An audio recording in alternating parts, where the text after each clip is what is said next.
वो देखते हैं अभी टाइम कितना हो रहा है। 12:30 हो रहा है रात को मुंबई। आधा दिन बहुत काम कर रहा है। आधा दिन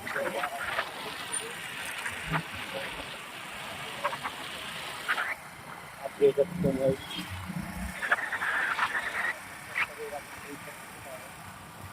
काम करना पड़ता है दोस्तों भाई।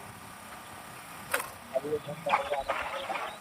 प्रॉपर को ये आपका काम करना पड़ता है।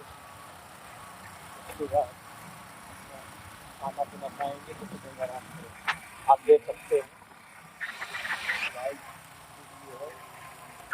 ये भी बहुत काम कर रहा है। उसके बाद आप लोग खाना खा लीजिए। Good night. राधे राधे। आराम कीजिए भाई।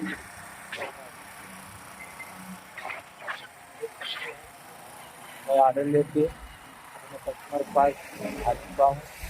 तो देख लो कस्टमर आ खड़ा है सामने।